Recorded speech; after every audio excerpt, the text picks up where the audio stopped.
The healer was very young and very apologetic. Augusta remembered that combination. It belonged to people who had not yet learned to give bad news without looking as though it pained them personally. She had no patience for it now. She held out her hand for Frank's wand before the girl had finished speaking, and the girl, startled, pressed the paper bag into Augusta's palm with both of her own. "There was nothing else on him," the healer said. "The wand and his wedding ring, which is on the tray." "I see it." Augusta took the ring. She put both items in her handbag, the bright red one which she carried because her mother had carried one very like it, and because it quietly annoyed people who expected a woman of her bearing to use something more subdued.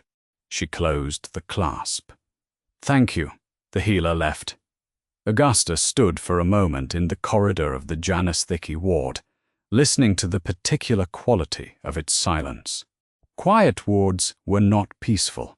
They were held as though the air inside had learned to breathe shallowly, out of deference to the people who could no longer breathe any other way. She had watched them put Frank in. She had watched them put Alice in beside him. They had not looked at each other. They had not looked at her.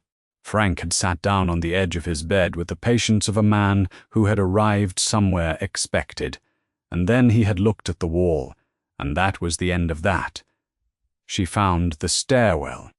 She was sensible enough to wait until the door had closed behind her before she let any of it happen, and practical enough to allow herself only the time it took to descend one flight.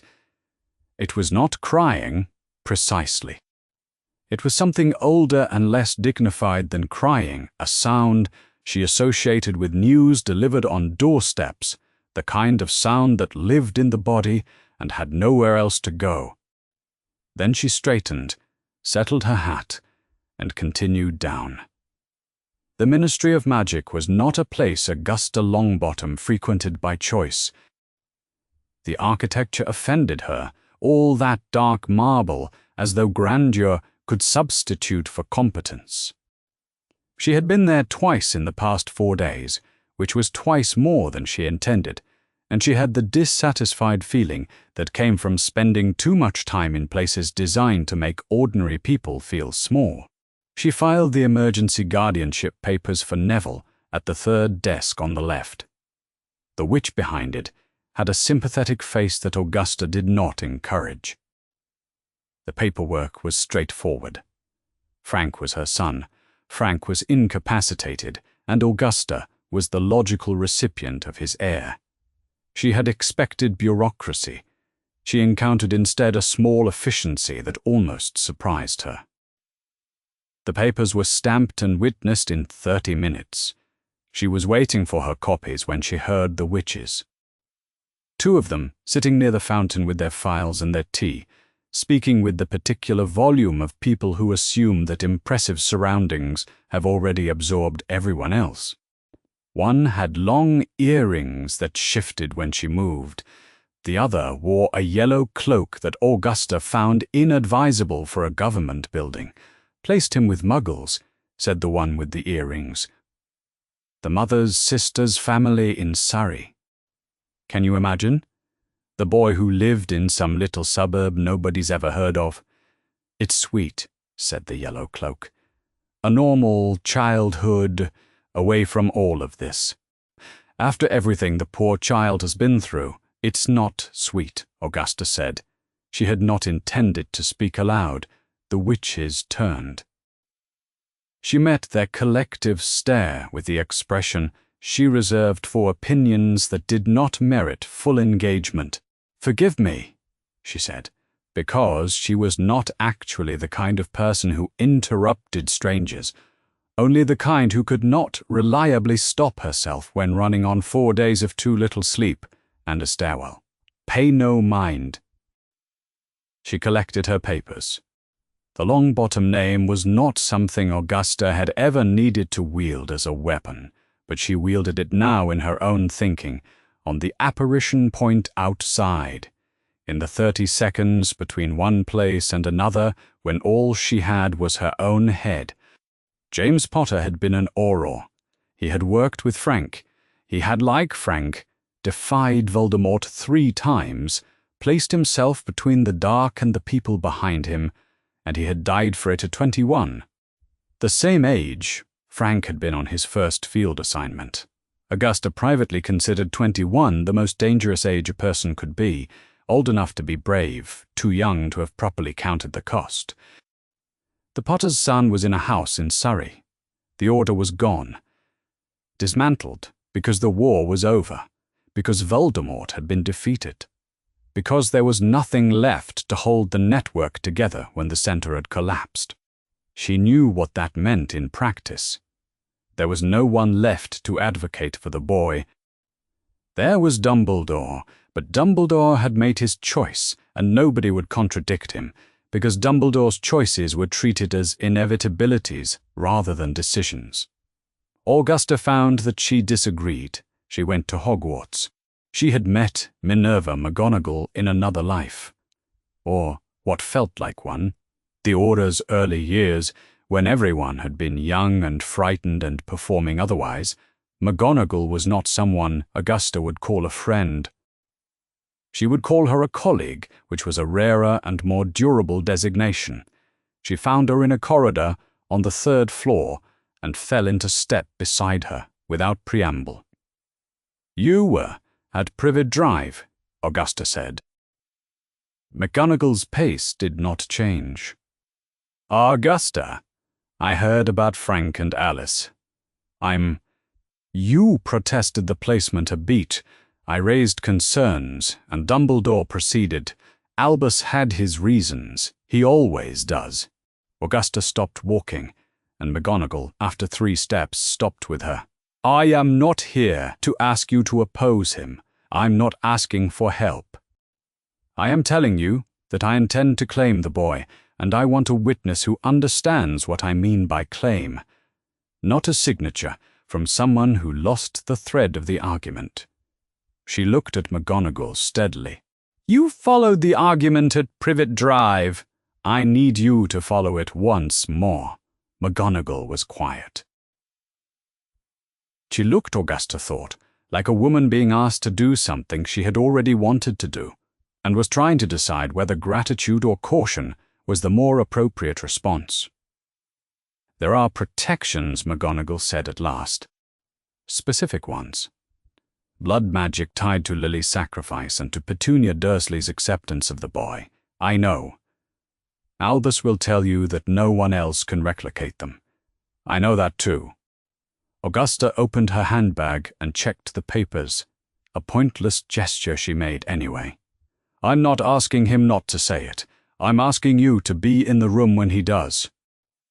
She went home to a house that was too quiet and too full of things that needed doing. Neville was asleep. The neighbor who had stayed, a patient woman whose name Augusta had only learned that morning because she had needed to ask, sat in the kitchen with her knitting. They exchanged the particular nod of 2 people holding the same difficult situation from different sides. Augusta went to Neville's room. He was 3 months old and took up very little of the cot. He slept the way young infants slept, with the absolute authority of someone who had decided this was the correct thing to be doing and had applied himself fully to it. She looked at him for a moment. Then she went to the next room, where she kept the spare bed and 2 boxes of Frank's books that she had not yet found the heart to move. It took 3 attempts before the cot was the right height, because she was tired in a way that made fine adjustment difficult, but eventually it stood correctly. Smaller than Neville's, simpler, the mattress bare in the dim light. She stood back. The room had 2 cots now. Harry Potter was not in the second one yet. But the space was there, and that was how everything had ever started, not with decisions, but with room made ready for what the decision required. Augusta turned off the light and went to find something to eat. Dumbledore had known someone would object. He had not known it would be Augusta Longbottom. In the week she had committed her son to a ward for people who would never recover. He had not known she would go to Minerva first, or that Minerva would come to him that same evening with her hands folded behind her back and the particular expression she wore when she had chosen a side and intended for him to understand which one. He had known, in the abstract, that his decision would draw objection.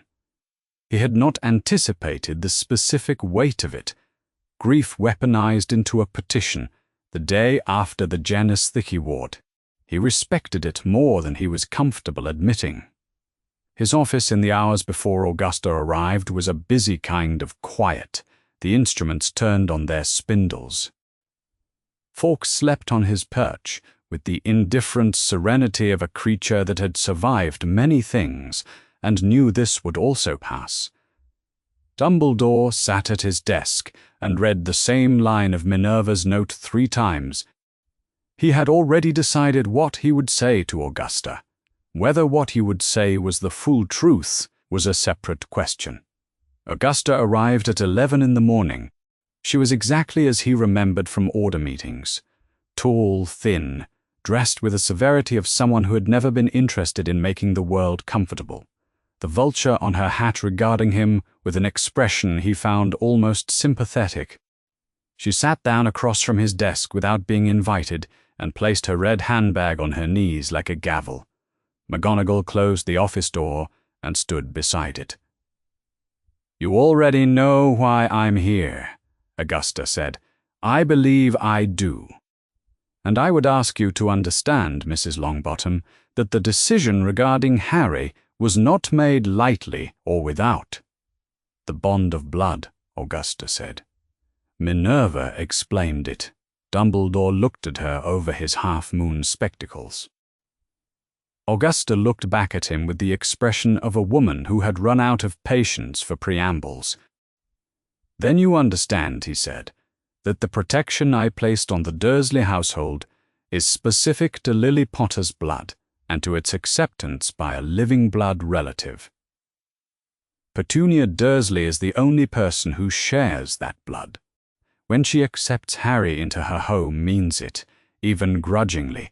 She seals a charm that will last until Harry comes of age at 17. No one else can replicate it. The magic doesn't follow my preferences. It follows blood. And what does the blood protect him against? Against those who would harm him in the spirit in which Voldemort himself. Voldemort is gone," Augusta said, "destroyed. Last Tuesday I am told there were fireworks in Cardiff." Dumbledore was quiet. He looked at his folded hands and then back at her, and he recognized, not for the first time, the difficulty of holding a truth that could not yet be proven. He could not tell her. He did not fully understand it himself, only that Voldemort had not died last Tuesday so much as diminished, forced out of body and form into a kind of non-existence that still somehow persisted. He believed Voldemort would return. He could not say when or how. He could not stand in this office and cite his evidence, because his evidence was incomplete, and his certainty was the cold kind that lived in the chest and had no language yet. "The war appears to be over," he agreed. "I hope with every part of myself that appearances are accurate. But protection costs nothing when no threat remains. It is worth something only when the threat is real." "As would any protection," Augusta said, "which is precisely my point.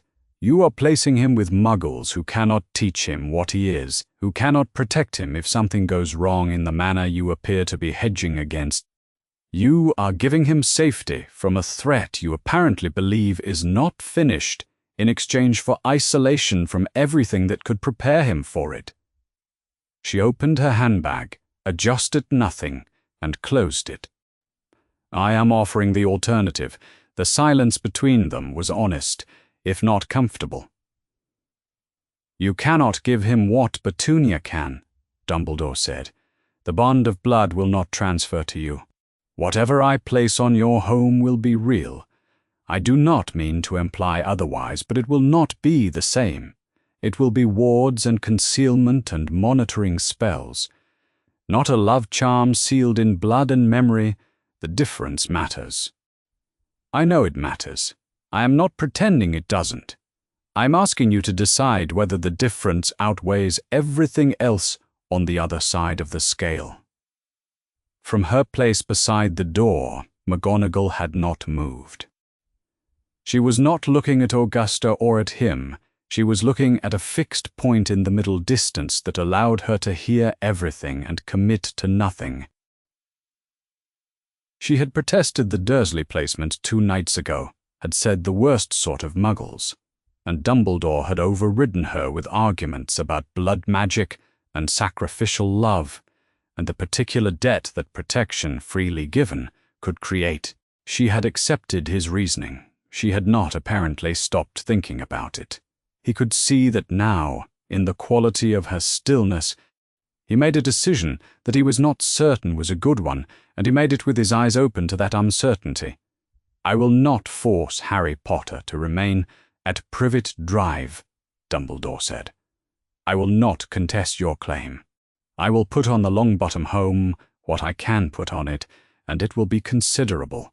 And I want you to understand, not as a concession, but as a plain fact, that what I cannot give that house is what I have given the house in Surrey. Do you accept those terms? Augusta said. Yes. He looked at McGonagall. McGonagall looked back at him. Her expression gave him nothing. Then she looked away, and they all went about the business of doing what had been decided. Hagrid arrived at the Longbottom home 2 hours after sundown on Sirius Black's flying motorbike.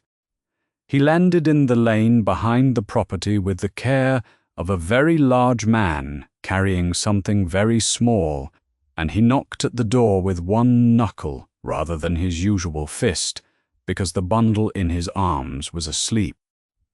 Augusta opened the door. She was still in her hat.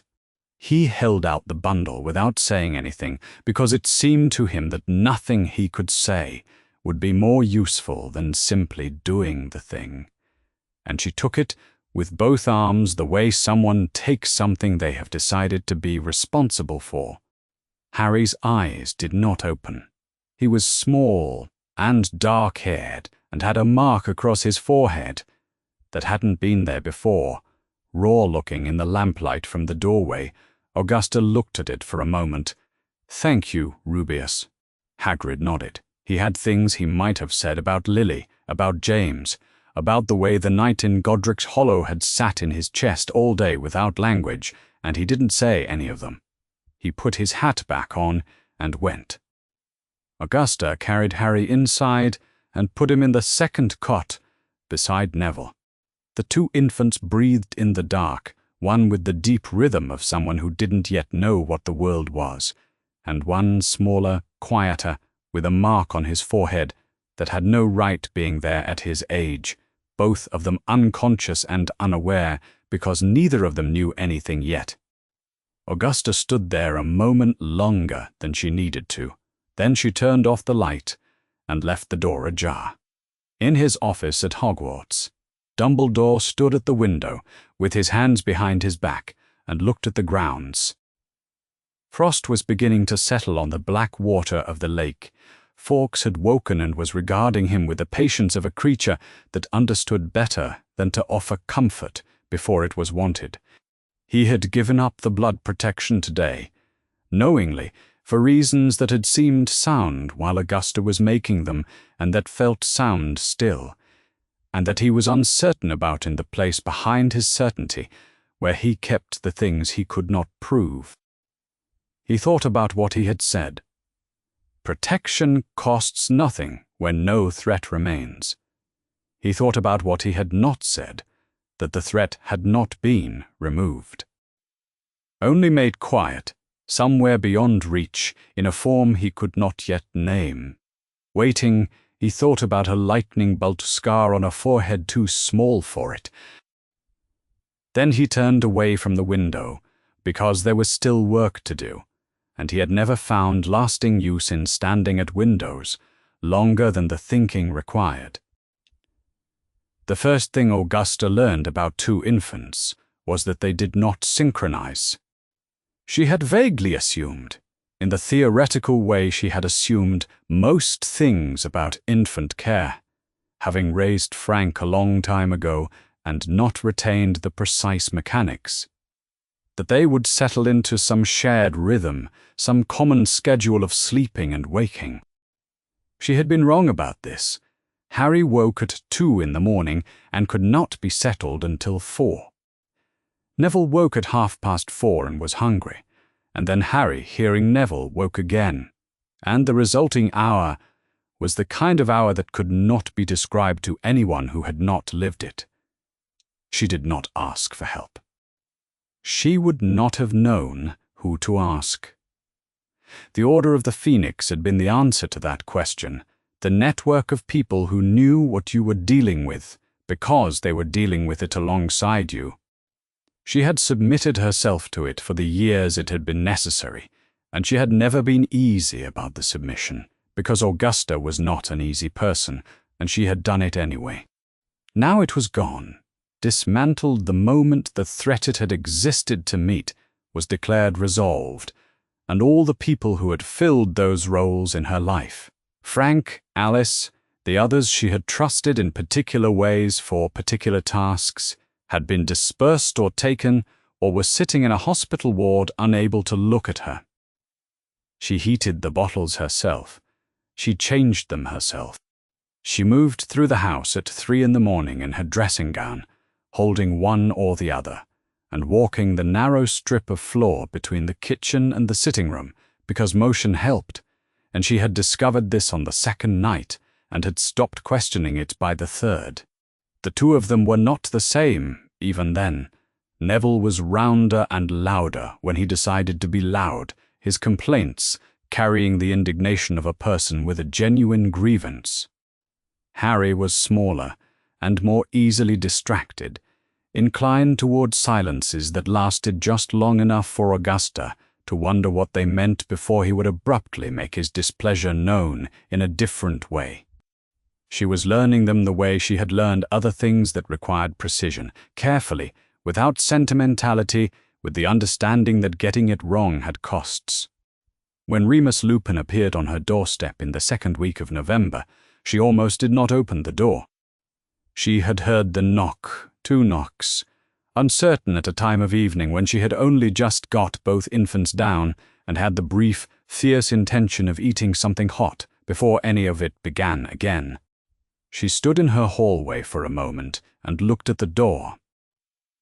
She had warded the house herself, and she trusted her own work, and the wards had registered the visitor as known and unthreatening, which was relevant information even if it was not the same as welcome. She opened the door. Lupin was 21 years old and looked considerably older.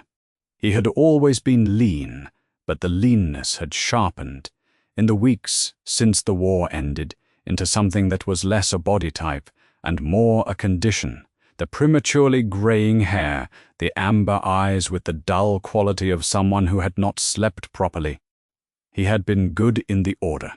Augusta had trusted his judgment on specific things, the way she trusted specific tools for specific purposes, and she had not extended the trust beyond its function.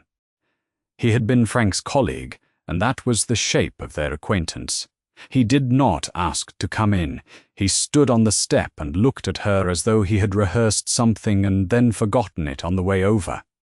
"I don't have anywhere particular to go," he said finally, which was honest at least. Augusta considered him. Then she stepped back from the doorway. "There's a bottle that needs warming," she said. "The one on the left. Harry's, not Neville's. They're different temperatures, don't confuse them." He came in. She did not ask him questions. There were questions she could have asked, about Sirius Black, whose name had been attached to a sequence of events in the first days of November that she had followed with the particular attention of someone who had known him in passing and found herself revising that knowledge. What use a werewolf with no permanent address had for a household that already had more dependents than it had planned for, She did not ask any of them. She showed him where things were. He moved in her kitchen with the careful economy of someone who has learned to make himself small in other people's spaces. When the bottle was warm, she handed it to him and pointed at the smaller cot. He held Harry with more competence than she had expected. One hand behind the head, the elbow angled correctly, the bottle held at the right tilt. Someone had taught him this, or he had done it before for reasons she did not know. He sat in the chair beside the cot and did not speak. Augusta sat across the room with Neville, who had taken his own bottle with the focused efficiency of someone treating a problem as solvable, and she watched Lupin over the top of Neville's head. He was looking at Harry's face.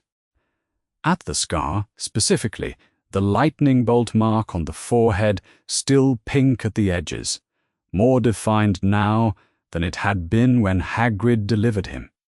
He looked at it for a long time without speaking, and Augusta allowed him to look, because whatever he was doing with that silence was his to do, and interfering in it would not serve either of them.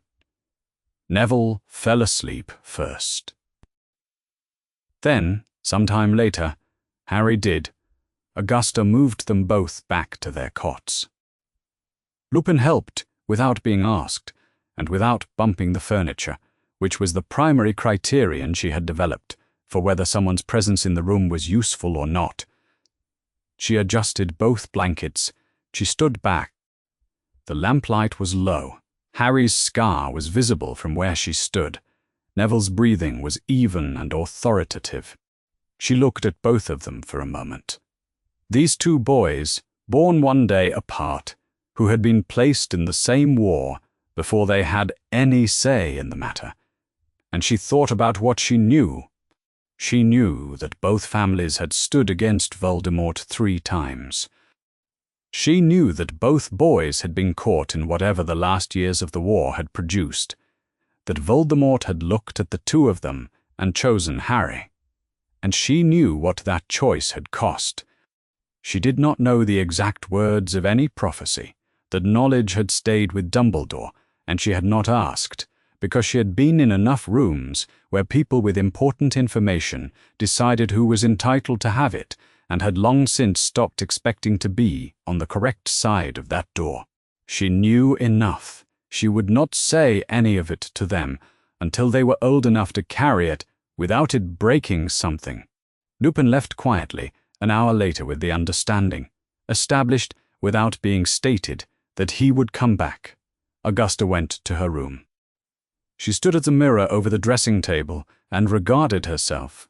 The dressing gown, the hair unpinned, the tiredness that had settled into the face in the past 2 weeks, in a way that was probably permanent now, the way certain things always are once they've happened. She reached for her hat, which she had left on the stand rather than hanging it up properly. She set it on her head. It was not vanity. It was the same reason she had adjusted the clasp of her handbag in the ministry corridor and straightened her spine coming out of the stairwell at St. Mungo's. There was a version of herself that these two boys were going to need, and that version wore the hat, and Augusta had been building her for long enough that the building was now mostly automatic. She set it back on the stand. She would put it on in the morning. She went to sleep before 3, which was, given everything, a minor victory. The first rule Harry could remember learning was that you did not interrupt. The second was that you stood up straight. The third was that you said please and thank you correctly, not as a single blurred word run together, the way the children he sometimes saw at the market did, but as 2 separate things with the proper weight on each. By the time Harry was 4, he had absorbed these and a dozen others without being fully aware of the absorption, the way you absorb the particular smell of a house or the particular sound of a voice, until they become indistinguishable from the baseline of the world. Augusta ran the household the way she ran everything, efficiently, without explanation, with the implication that the reasons were obvious and questioning them was a waste of everyone's time. She taught them wizarding history at the kitchen table on Tuesday and Thursday mornings, using a combination of books she selected herself and her own accounts, which were more reliable than the books in some cases, and considerably less diplomatic. She taught them the names of prominent wizarding families, not because she expected them to move in those circles, but because she expected them to know whose hands they were shaking and why it mattered. She taught them the correct way to address a letter and the correct wand safety rules for the eventual day when wands were relevant, and she did not tolerate inattention. She was harder on Neville. Harry noticed this early, and spent some years being uncertain whether he was supposed to. Neville never seemed to have the right answer fast enough, and when his attention drifted, which it did reliably, in the direction of anything growing, Augusta would call him back with a sharpness she did not use on Harry. But she said James Potter's name the way she said Frank's, as a category, as a measure. He would not be careless with it. He would not be careless with anything if she could help it, but particularly not with that. He learned to hold very still when she was correcting Neville. It seemed the respectful thing. He was 3 when he first made something move without touching it. He had wanted the plate at the other end of the table.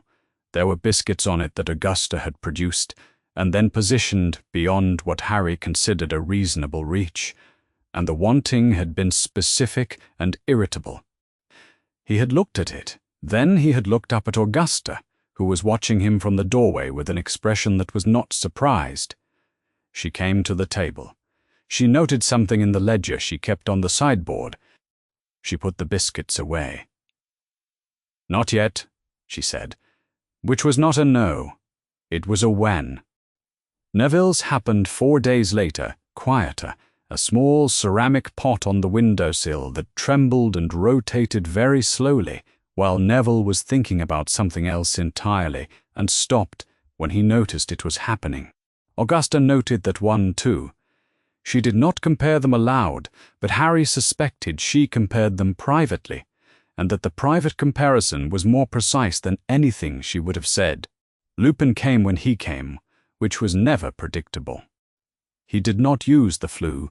He appeared at the door, usually in the late afternoon, wearing robes that were clean, but had been mended so many times, the mending had become its own kind of pattern. He brought books when he could.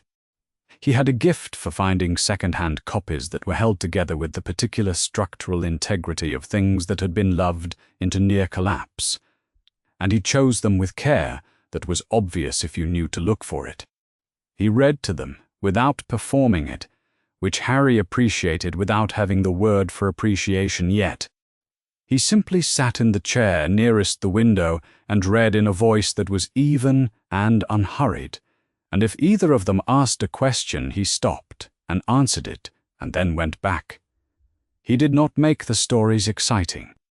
He let them be what they were. He never talked about Harry's parents. Harry knew by the time he was 5 that his parents were James and Lily Potter, that they had died when he was very young, and that the scar on his forehead was connected to those events in a way that Augusta had explained plainly and without softening when he had asked. What he did not know, what nobody in the house said directly, was how Lupin fit into it. He understood that Lupin had known them. He understood this, the way you understand weather, not from explanation, but from the way the air changed when certain things were nearly said and then weren't. Lupin was a kind of wound walking through their house. Harry had thought this before he had the words for it, and thought it again with the words, and it remained true either way. By the time Harry was 6, the Saint Mungo's visits had become familiar enough that he no longer felt strange about them, only quiet. Augusta took them every year in the autumn, on a day she chose without explanation. They went through the front of Purge and Dow's Limited and through the invisible barrier and up to the Janus Thicky ward, which was always warm and always had a particular smell that Harry had stopped trying to categorize and simply registered now as the smell of that place. the smell of sitting in chairs too small for adults and watching Neville with his parents. He had always known, in the same way Harry had always known, about his own parents, told early, told plainly, the information given without ceremony, because Augusta had decided that the ceremony would only make it heavier. Alice sat in her chair and sometimes looked at things and sometimes didn't. Frank sat in his chair and looked at the wall. Augusta spoke to them anyway, briefly, in the tone she might use for something administrative. That year Alice held out a wrapper to Neville without looking at him. A small square of coloured foil from Drooble's best blowing gum, folded in half. Neville took it. Alice's hand returned to her lap. Her eyes had not moved. Neville put the wrapper in his pocket with the particular care of someone filing something important. Harry watched him do it. He had watched him do it before, 2 years running, and he had never asked why Neville kept them, because there was something about the question that seemed like it would take more from Neville than it gave Harry, and Harry was not yet old enough to name that calculus. He looked at Frank instead, who was still looking at the wall. And he thought about the biscuits Augusta had put away 3 years ago, not yet, she had said, which meant there was a when, and wondered if there was a when for something like Frank. If there was a door that could open in a room that had been shut this long, he did not ask that either. The autumn, he was 7, and Neville was also 7. They were careful about this, their birthdays running so close together that they had given up distinguishing them and simply shared. They had been learning something from one of Augusta's history books when they disagreed about it. Not an important thing. Harry couldn't have said later what it was. Some minor point about wizarding custom or family precedence or the correct form of address for someone with a double-barreled title. The disagreement was brief and emphatic and resolved nothing, and then Neville said something about it, and Harry said something back, and the something was ridiculous, and they both knew it. And then they were both laughing, the way you laugh when something has deflated into absurdity without anyone deciding to let it. In the next room, Augusta heard the laughing. She noted in no ledger, made no entry. She did not go to investigate, and she did not call them back to work. She stood at the sideboard and listened to the specific sound of 2 children who had grown up in the same small world and knew each other in the dense, complicated way that required no performance. Then she picked up her book and went back to reading, because the kitchen would still be there when the laughing stopped, and there was no reason to interrupt it. Neville found the wand on a Tuesday in March, which was the year he was 8, which meant Harry was also 8 for the next 4 months, and they were therefore temporarily the same age, a fact Harry considered a minor injustice and Neville considered irrelevant. He had not been looking for it.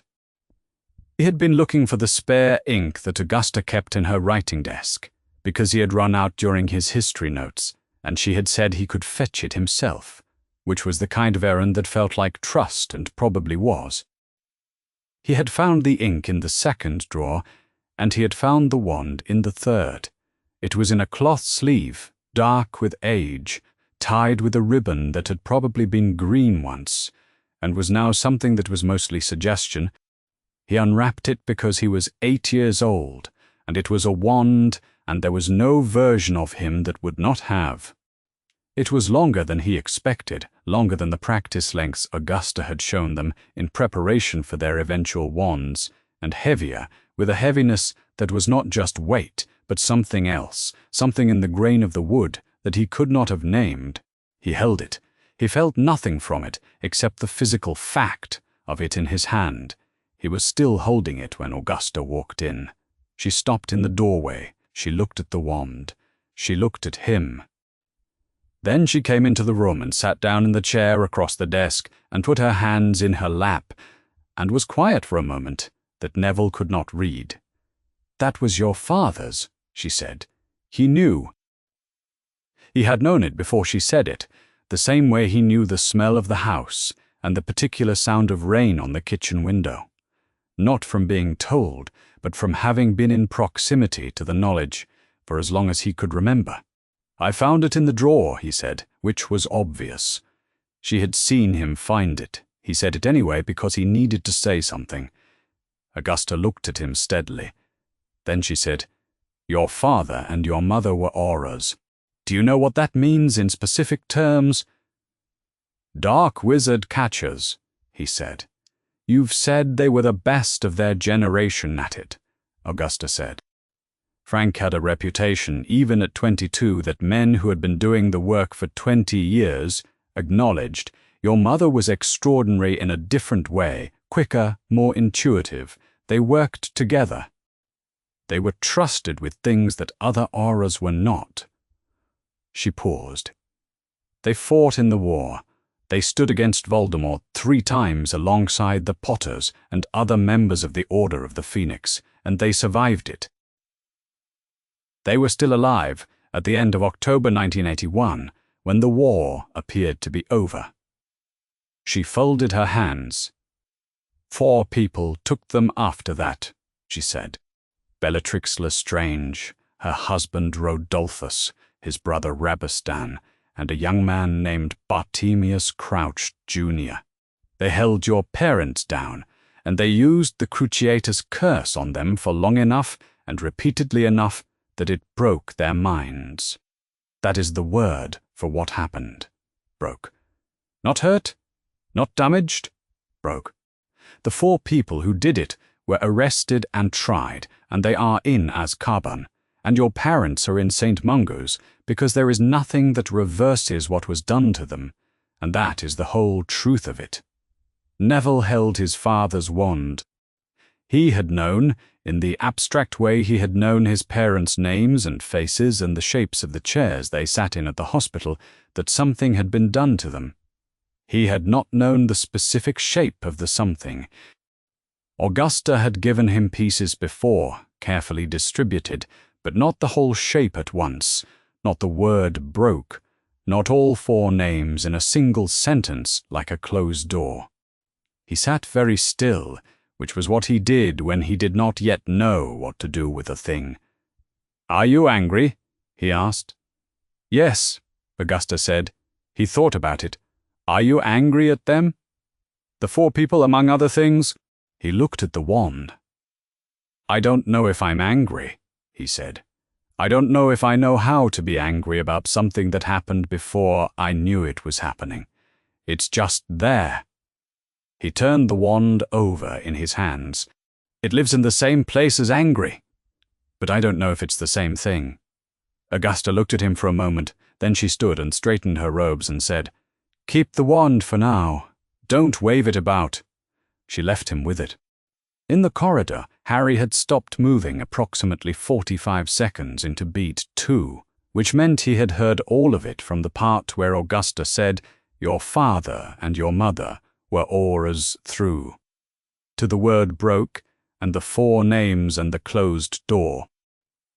He had not meant to listen. He had been coming to find Neville about something that he no longer remembered, and he had heard Augusta's voice in a register she did not use for ordinary instruction, and he had stopped. He stood with his back against the corridor wall and listened. He thought about James and Lily Potter, who had also fought in the war, who had also stood against Voldemort 3 times, who had also died before Neville was old enough to know it was happening. They had not been sent to St. Mungo's, they had been killed. Augusta had told him this too, plainly and early, in the same way she had told Neville everything, without softening, without ceremony, with the implication that the truth was less damaging than the not knowing. Harry had absorbed it. He had filed it in the same place. He filed the scar and the annual St. Mungo's visits and Lupin's particular silences. He did not have a wand in a drawer. He lifted his hand and touched the scar on his forehead, not deliberately or not consciously. The way you touch a thing you have been living alongside long enough that the gesture stops requiring a reason. He held his fingers there for a moment, then he let his hand drop and went quietly back the way he had come. That autumn, when they went to St. Mungo's, Augusta gave Neville the wand to carry. She had never done this before. She handed it to him in the cloth sleeve in the hallway before they left, and said nothing about it, and Neville put it in the pocket of his good robes, and said nothing about it either. Harry noticed. He did not comment. Neville sat in his usual chair across from his father. He took out the wand, still in the sleeve, and held it in his lap in Frank's line of sight, the way you might hold out something to someone to see if they wanted it. Frank looked at the wall. He did not look down at his son's hands or at the shape of the thing in the cloth sleeve or at Neville's face, which was trying very hard to be the same face it always was. Alice held out a wrapper. She did not look at him when she did it. Neville took it and put it in his pocket with the wand. Augusta stood at the corridor window of the ward, where she always stood, and looked at her two boys through the glass. She watched Neville put the wrapper away. She watched Harry, who was sitting in the other chair at an angle that allowed him to see Neville's face without Frank seeing him look, and who was not looking at Frank at all. He was looking at Neville. He was watching to see how Neville was doing, the way you watch something you have been assigned to watch, except that no one had assigned him to it. He had simply decided it was his to do. She watched that for a long moment. Then the healer came in for the routine check, and Augusta went back inside, and they all stood up and put their coats on, and left the way they always did, without ceremony, without performance, Neville's pocket a little heavier, the wrappers accumulating in whatever drawer he had started keeping them in. Another year done. Neville's letter arrived on the 30th of July, which was his birthday, at breakfast.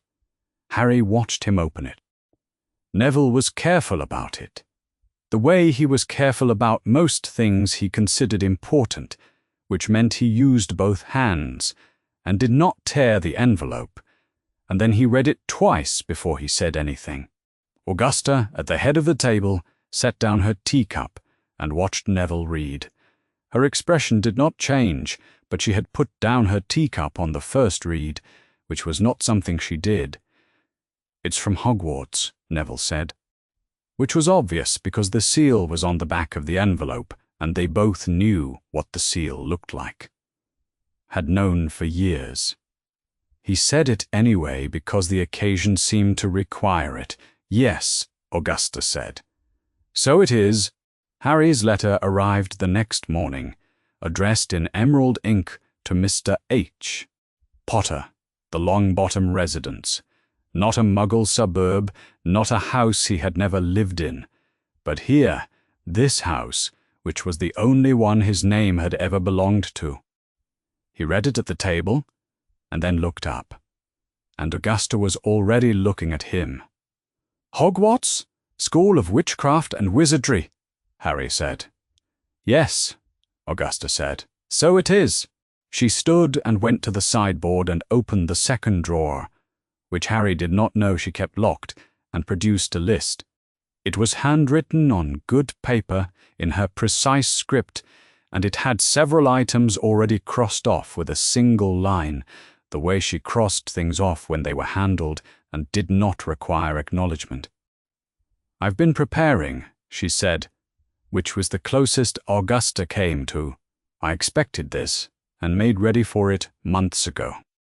She handed them each the official Hogwarts supply list, and told them both she expected nothing less than competence, and then she poured herself another cup of tea, and the morning proceeded. End quote. They went to Diagon Alley on the 2nd of August, which Augusta had decided was sensible, enough time to settle the letters, but before the end of summer rush, when the shops filled up with families who had not planned ahead and became inconvenient to navigate. She wore her hat, she carried her red handbag. She walked through Diagon Alley with the particular authority of someone who expected the street to accommodate itself to her, rather than the other way around, and it mostly did. Gringotts first, as always. Harry had been before. Augusta brought them on financial business from time to time, with the same matter-of-fact approach. she brought to everything, but not to Vault 687, which was the Potter Vault, which was his. The goblin at the front gave him a key that had been held in custody for him, and they went down in the cart with the goblin guide, and at the appropriate junction Harry and the goblin continued alone, while Augusta and Neville waited in the marble hall above. The vault was larger than Harry had expected. Not enormous, but substantial, dim and gold-lit, heaped with coins and objects he did not immediately recognize as anything in particular. He stood at the entrance for a moment, aware of the weight of it in a way he did not fully have words for. It was gold. It was his parents' gold. The objects on the shelves had been his parents' objects, and his parents were James and Lily Potter, who had been 21 when they died, which he had always known, and which meant something different standing in their vault than it did sitting at Augusta's kitchen table. He took what he needed for his school things, and did not touch anything else. He did not linger, or not deliberately. He simply stood there for a moment longer than was strictly necessary, and then he got back in the cart. Neville did not ask what it was like when Harry came up. He looked at Harry's face and then looked elsewhere, which was the correct response, and which Harry noted with the specific gratitude he had for Neville's instincts. They did the school supplies in order robes at Madame Malkin's, where Neville stood on a stool and was measured with patient sufferance, and Harry stood on a stool beside him and was measured the same way. Cauldrons at the potions supplies shop, books at Flourish and Blots, where Harry spent the portion of his mind not focused on the task, thinking about the shelves in Augusta's sitting room and how many of the titles he had already read. Then Ollivander's. The shop was narrow and very still. The shelves, stacked floor to ceiling with long, thin boxes that diminished toward the back in a way that made the space feel simultaneously finite and unknowable. Augusta sat on the single chair inside. Neville went first. The process for Neville took some time, wand after wand, tried and considered, small experimental movements, the wand-maker watching from behind the counter with the particular attention of someone who had done this a great many times and was nonetheless interested in each iteration. When Neville's wand was found, it produced a rush of warm gold sparks, and Neville looked at it with the expression of someone who had been uncertain they would fit anywhere, and had just found a thing that fit. Then it was Harry's turn. He tried several that produced nothing. He tried a few that produced results that the wand-maker immediately collected back, setting them aside with the small decisive movements of someone eliminating possibilities. Each time a wand was placed in Harry's hand, he felt an absence. Not discomfort, just the neutral awareness that this was not the one. And then the absence would end. He raised the next wand, and the shop went warm. It was not dramatic. It was not a rush of light or a bang or a visible change in anything outside himself. It was simply that the wand was correct in a way none of the others had been, and the warmth moved from his hand up through his arm in a way that had less to do with temperature than with something he did not have a name for yet. He held it. He looked at it. The wand-maker was quiet. Harry looked up. The man behind the counter was looking at him, specifically at the lightning bolt scar on his forehead, which was visible above the frame of Harry's glasses, and then at the wand, and then at the scar again. The stillness in the shop was a different kind of stillness than it had been a moment before. Harry had the distinct impression that something had been recognized and that he was not going to be told what. Curious, the wand-maker said. He did not elaborate. He wrapped the wand in paper and noted the details in his register. Holly, 11 inches, and something else that Harry did not fully catch, and named the price, and that was the transaction. Harry came out of the shop holding his own wand. Not Frank's, which was in a drawer at home. Not James's, wherever James's wand had ended up. His. The weight of it was the correct weight for his hand, which was the only thing a wand was supposed to be, and which was, somehow, more than he had expected. On the journey home, he held it in his lap and watched London pass. Augusta was reading something beside him. Neville had his face turned partly toward the window, his new wand in the pocket of his robes. The train moved. The city gave way to the edge of things, and Harry felt the door that had opened in him at the wand-maker's counter. Not power, not certainty, nothing so solid, still standing open. He had 4 weeks before September 1st. He thought about the letter addressed to the Longbottom residence. He thought about the vault. He thought about the warmth in the wand. He looked at Neville, who was looking out the window with his usual expression of processing something at his own pace, and felt, not for the first time but more clearly than usual, that whatever was coming, they would go toward it from the same direction. Augusta turned a page. The train continued. They were going to Hogwarts in 4 weeks. Augusta did not embrace them at the barrier.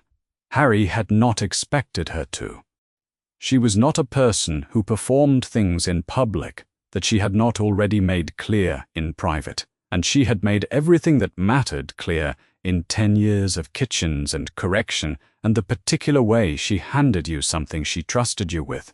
She stood at the edge of the platform crowd in her hat and her coat, red handbag over one arm, and she looked at them both with the expression she reserved for things she had prepared for and was prepared to release. She reached over and straightened Harry's collar. 1 adjustment, 2 fingers, done. She did not explain the gesture. It did not need explaining. "Right when you arrive," she said. "Not be safe, not have a wonderful time. Right when you arrive," which meant I will want to know you got there, and I expect you to remember that I will want to know. "Yes," Harry said. "Yes," Neville said. She nodded, and they went through the barrier.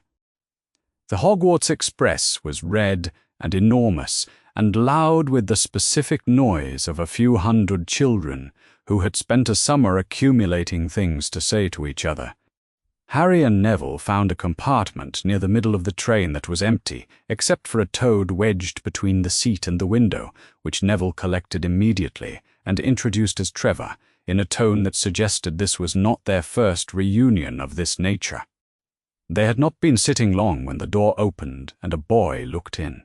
He was about their height, red-haired and freckle-faced, with the long-limbed quality of someone who had grown quickly and had not yet coordinated all of it. He was carrying something wrapped in cloth that turned out, when he sat down, to be a rat, sleeping on his lap with the total commitment of a rat that had found a good arrangement. "Everywhere else is full," he said by way of explanation. Ron Weasley." Neville recognized the name. Augusta had mentioned the Weasleys in the context of wizarding families, pure blood and considerable, and notably unbothered by the fact that they were neither wealthy nor politically cautious, which Augusta had described as either principled or impractical depending on her mood when she said it. He had not met any of them before. Neville Longbottom. Neville said, "This is Harry Potter." Ron's eyes moved to Harry, to the scar specifically, which was visible above the frame of Harry's glasses, and then he made a visible decision to behave normally about it. "Right," he said. "Good. Are you interested in Quidditch?" Harry was. He asked questions about the Chudley Cannons with a genuine curiosity that Ron appeared to find both gratifying and faintly worrying, as though he had not expected to be required to defend them so early in the acquaintance. The conversation expanded to include chocolate frog cards, the relative difficulty of wand control, and Ron's 6 older brothers, who existed in the conversation as a recurring background condition that explained most things about Ron without requiring individual elaboration. Hermione Granger appeared in the doorway 20 minutes outside London. She had bushy brown hair and an expression of precise focus, and she was looking at Neville's lap where Trevor was sleeping. "Is that your toad?" she said. "There's someone further down the train looking for a lost toad, though I suppose it can't have gone anywhere sitting on you." "He's not lost," Neville said. "He just gets into places. Have you checked that he was actually missing?" "Sometimes they hide. She came in without being invited, which was less rudeness than efficiency, and looked at Trevor with the assessing expression of someone who had read about toads. "He seems fine. I'm Hermione Granger." "Are you all first years?" They were. She stayed. She had apparently been reviewing her coursework during the journey and had opinions about all of it, which she delivered as useful information rather than demonstration, a distinction that took Harry a few minutes to establish, but which resolved in her favor once established. She had read all their textbooks. She had underlined things. She asked if any of them knew what house they thought they'd be in, and when Ron said obviously Gryffindor, she said she'd read about all 4 houses and thought Gryffindor sounded very good, but she understood Ravenclaw had a notable academic tradition. The train pulled into Hogsmeade Station in the dark. Harry's first view of Hogwarts was from the boats that crossed the lake, the castle enormous, and lit above the water, the towers and turrets in a configuration that managed to look both very old and very particular, as though it had grown here rather than been built. He sat next to Neville in the boat and did not say anything because there was nothing that needed saying about a view like that, and Neville was quiet beside him in the same way. They stood in a line in the great hall with the other first years, and the ceiling was the night sky, and the candles floated, and the hat sang, and then the professor began calling names. Harry's name came before Neville's. He walked up to the stool and sat down, and the hat was placed on his head, and then there was a voice. It did not speak for a moment. It was as though it was examining him not unpleasantly, the way someone flips through the pages of a book, looking for the chapter they want, moving through him with a quality of attention that was broader than any single thought. He felt it reached the parts of him he would have called himself without hesitation, his instincts and his curiosity, and the particular kind of stubbornness Augusta had produced in him over 10 years without ever calling it by that name. And then it found something else. It went still in the way that had nothing to do with the hat being an inanimate object, and everything to do with having found something unexpected, not darkness. Harry had darkness enough from the things he knew and understood, and had been told plainly, not weakness, something that did not belong to him. Something that had been there since before he had words for it, that lived in the scar and was not him, and was also not separate from him. And the hat did not have a category for it, and did not know what to do with the knowledge. It said nothing about this. Gryffindor, it said aloud. To the great hall in the line, Neville exhaled. He had been holding his breath since Harry's name was called. He realized in the way you hold your breath when you are watching something that matters but that you cannot affect. He watched Harry walk to the Gryffindor table and sit down and turn back toward the line. And Harry looked steady, which was the most important thing. When his own name was called, Neville walked to the stool with the particular awareness of his own legs that came from trying not to visibly think about his legs. He sat down. The hat came down over his eyes. Longbottom, it said, in the private voice that was his alone. Yes. He waited. You know what standing firm costs, the hat said. Not as theory. Not from books. You've been watching it since you were old enough to watch every year in a ward that smells of potions and held breath, watching people who can't stand at all. You know what it looks like.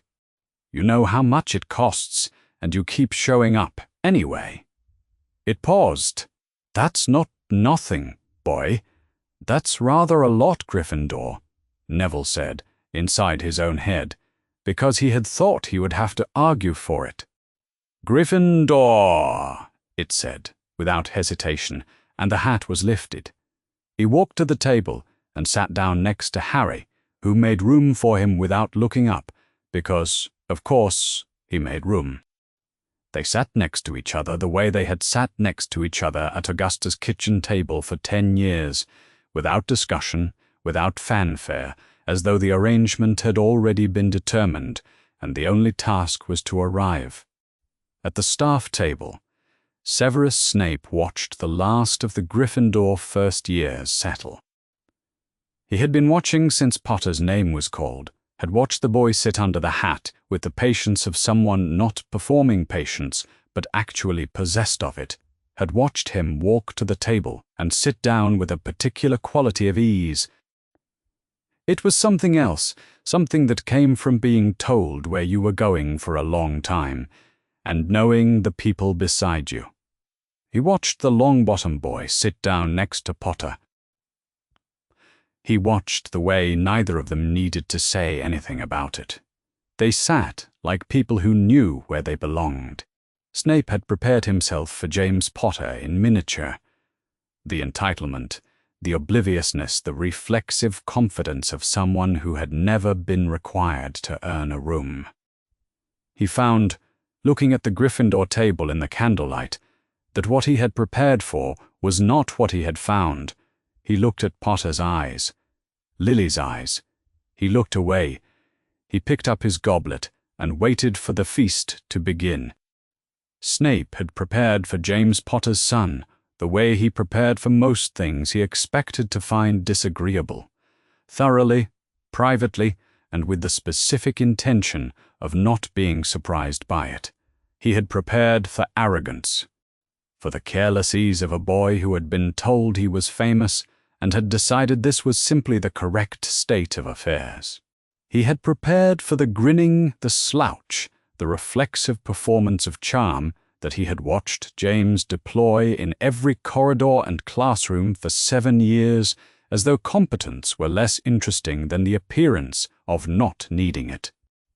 He had prepared for the precise shape of the thing that would make him hate the child. And then he had set that preparation aside professionally, because his feelings about James Potter were his own business, and Lily's son was Lily's son, regardless of whose face he wore. He had not prepared for what he found. The Gryffindor first years filed into the potions classroom on a Thursday morning and arranged themselves along the benches with varying degrees of organization.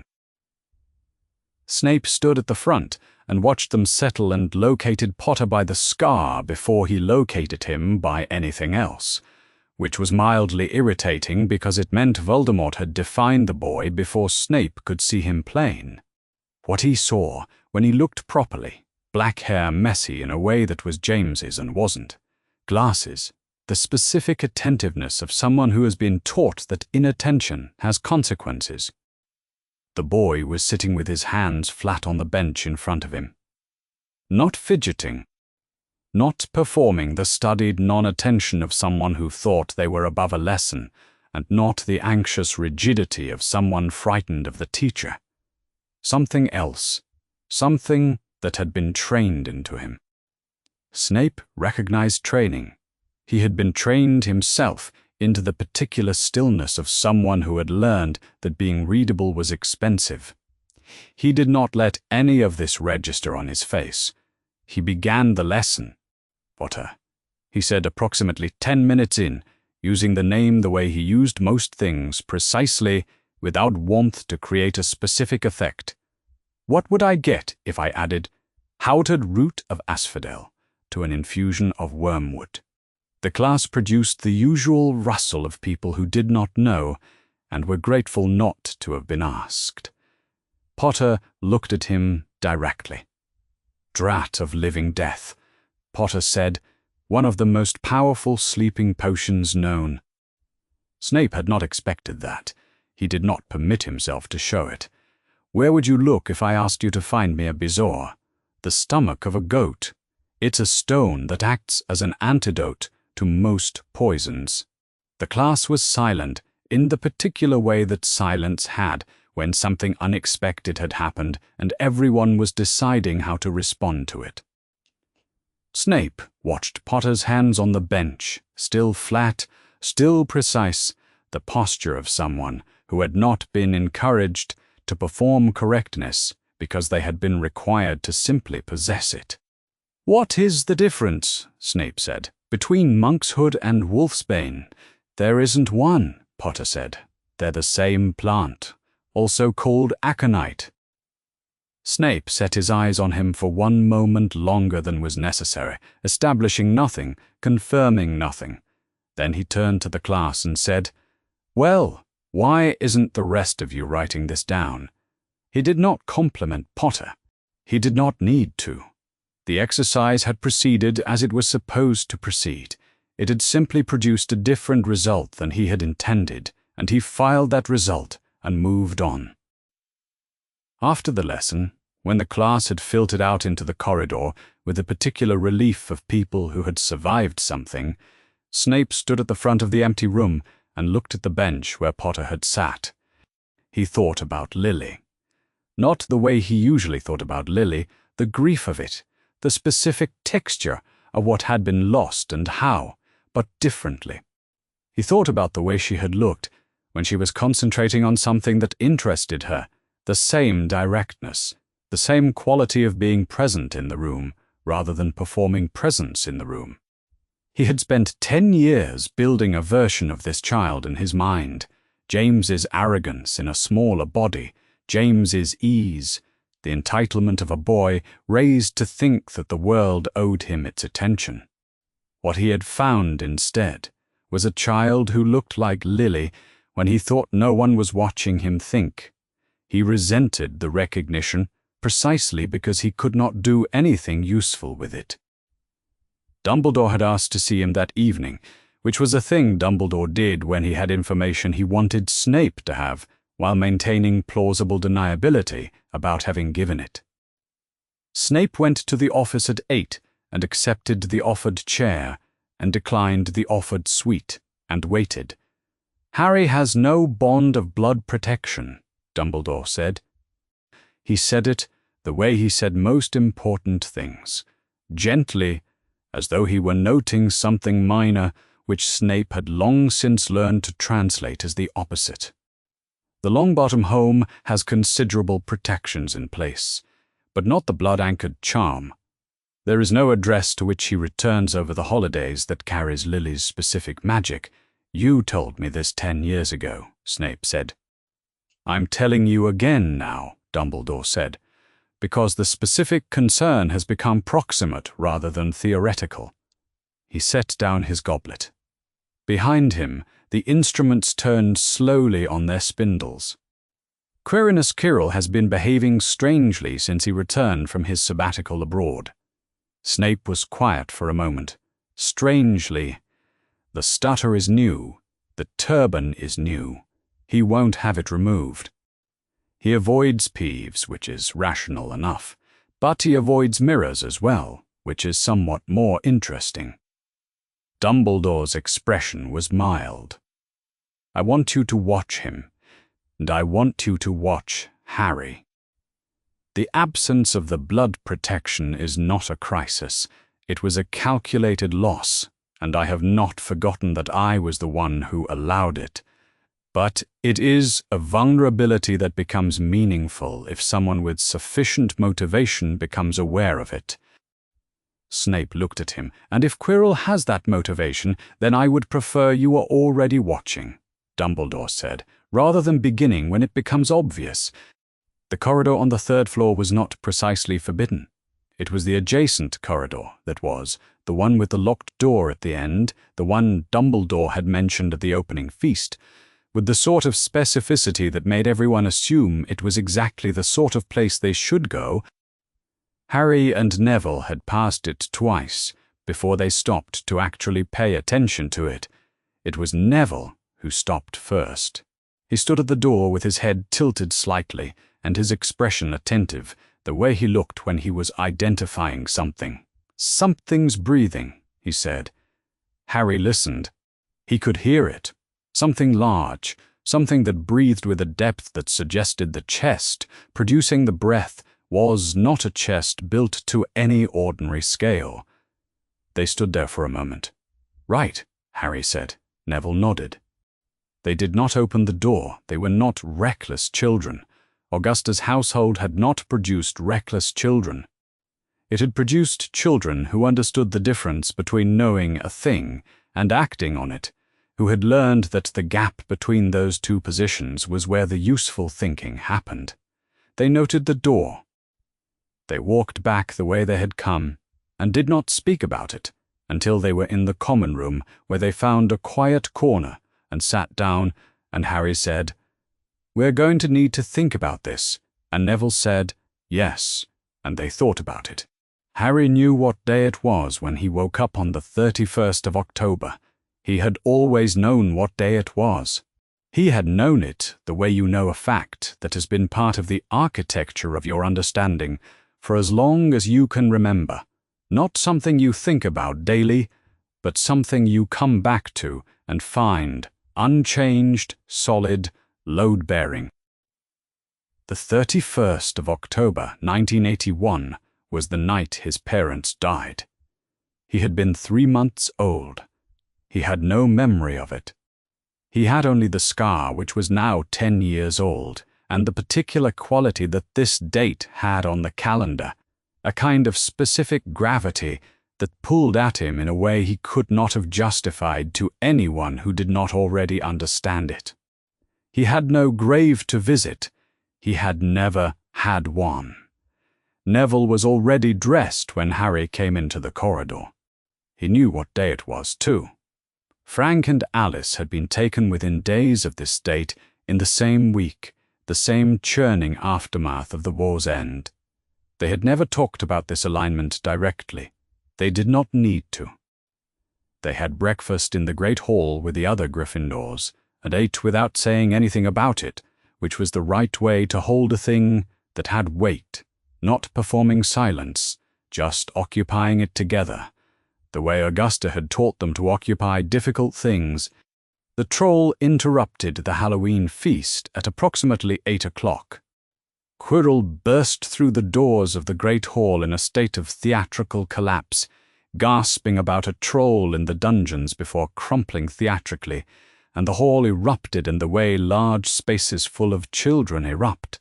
Immediately, prefects herded students toward the dormitories.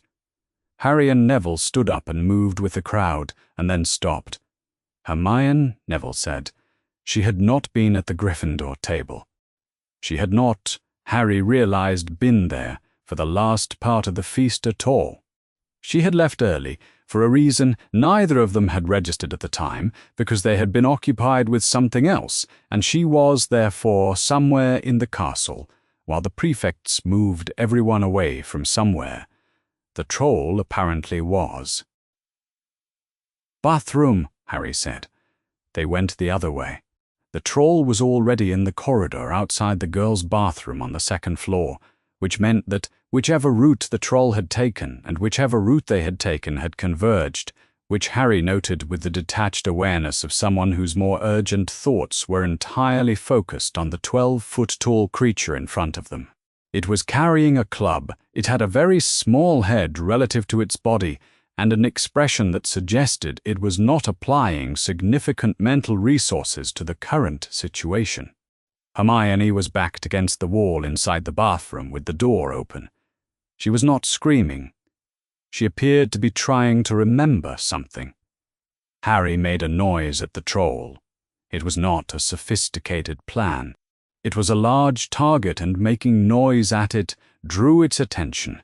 And its attention was the thing you needed to control, because the club went where the attention went. The troll turned and swung the club in a wide arc, and Harry ducked under it and came up on the other side, and the troll turned again, confused by the rearrangement. Neville stepped in and cast the binding spell. Incarcerous, clean, and deliberate, the ropes catching around the troll's thick right ankle and pulling taut. Augusta had made them practice it on fence posts and chair legs and each other on one memorable occasion that had ended with Harry hopping around the garden for 20 minutes while Neville worked out the counter-charm. The troll staggered. The stagger turned into a list. It did not fall, but it slowed, and in the moment that it slowed, Hermione said, "Wingardium Leviosa," in a voice that was doing its level best to be steady, and the club rose and fell and connected with the troll's own head from above. The troll sat down very heavily and stayed there. They stood in the bathroom in the aftermath, Harry with his back against a stall, Neville with his wand still raised, Hermione with her wand hand shaking in a way she appeared not to have noticed. It was unconscious. The smell was considerable. "How did you know I was here?" Hermione asked. Harry looked at her. "You weren't in the Great Hall." She looked at Neville. Neville shrugged, which was his version of a complete explanation. Of course they noticed. Why wouldn't they notice? Hermione absorbed this. She looked between the two of them and then at the unconscious troll and then back at them, and something in her expression shifted, some recalculation happening behind her eyes that Harry recognized as the specific quality of Hermione updating her model of a situation. She had been conducting them since the start of term, with the precision of someone who had a very clear idea of how things worked and where people fit inside that. This, apparently, was new data. The teachers arrived shortly after. McGonagall, Snape, and Quirrell. In that order. McGonagall was severe, and Snape was watching everything with his usual quality of cataloguing detail. Quirrell looked at the troll and turned faintly green. They received a lecture and 5 points each and were sent to bed, and that was the official version of the evening, which none of the three of them found entirely adequate, but which served its purpose. By the time November arrived properly, they had settled into a configuration. Harry and Neville, as they had always been, and Hermione folded into the arrangement in the particular way she fit into things, which was efficiently and with the immediate commitment of someone who did not do things halfway. She was less a person joining a group and more a person who had identified the correct group and made herself part of it, which was, Harry thought, completely consistent with everything else he had observed about her. The Quidditch match was on a grey November morning, the stands full and cold. Harry played Seeker. He had earned the position in the first week of term in a way that had involved breaking a rule and charming McGonagall simultaneously, and he had spent the weeks since practicing with the intensity of someone who understood that the point of being allowed to do something was doing it well. He was 50 feet above the pitch, scanning when the pain hit. It was specific in a way that ordinary pain was not. Located exactly, concentrated at the scar on his forehead, in a pulse that came and went and came back sharper, like something pressing from the inside. He lost the match entirely for a moment. The pitch continued below him, and the crowd noise continued around him, and he held on to his broom and turned his head in the direction the pain seemed to be coming from, because that was the instinct, and the instinct was right. He found Quirrell in the stands. The man was still, which was odd in a crowd of people who were not still, and he was looking at Harry with an expression Harry could not read from this distance, and the pain in the scar sharpened and then ebbed and sharpened again. Harry looked at him for 3 seconds, and then looked away and got back in the game, and caught the snitch, 11 minutes later, because if you spent too long trying to understand something you didn't understand yet, you dropped things you could actually hold. That night he sat on Neville's bed, with the curtains half drawn, and told him the pain in the scar, the direction of it. Quirrell's face in the stands.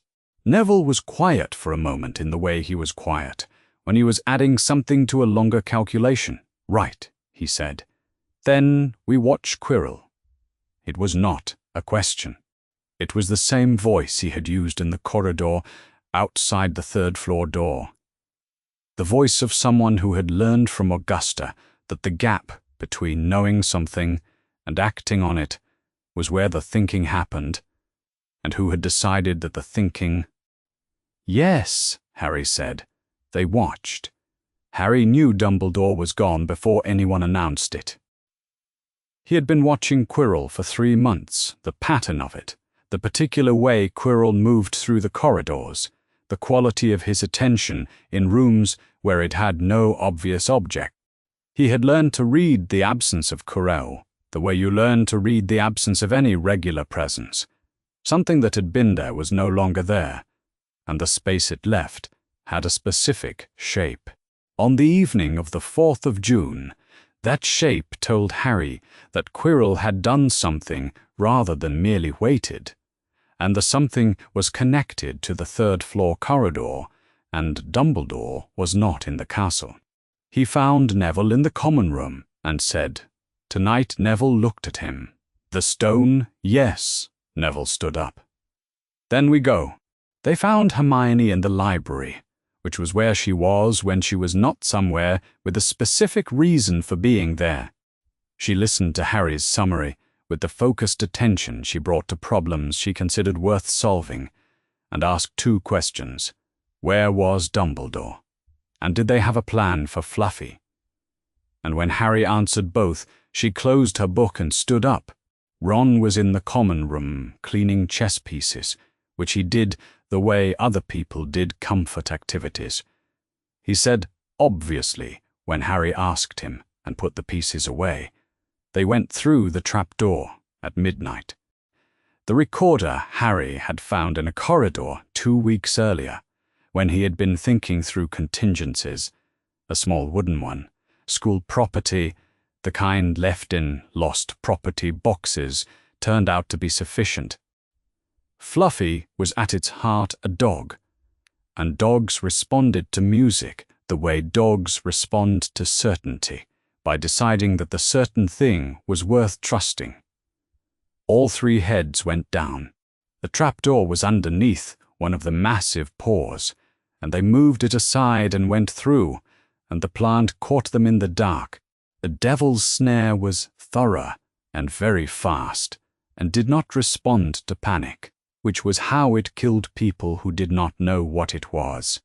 She produced a bright blue flame before Harry had finished processing that they were in it, and the plant recoiled immediately, not slowly, not gradually, but in the specific way that things respond to their one weakness, decisively and all at once. The 4 of them dropped through into the room below. The keys were everywhere. They caught the broomsticks from the wall and were in the air before Harry had a conscious strategy, which was fine because he had an instinct that was faster than a conscious strategy. The right key was damaged. He saw it on the 3rd pass, the wing bent at an angle that was not quite wing-shaped, the blue that was slightly different from the others in the torchlight, and he went after it and caught it, and it was done. The door opened. Ron looked at the chessboard. He went still in the way he went, still when he was doing the thing he was actually best at, which had nothing to do with performance and everything to do with the particular quality of a mind that understood how pieces related to each other across a board. He walked the perimeter. He looked at their sides pieces. He said quietly, "I can get you through. 3 of you can reach the other side, but someone has to be the knight, and the knight gets taken."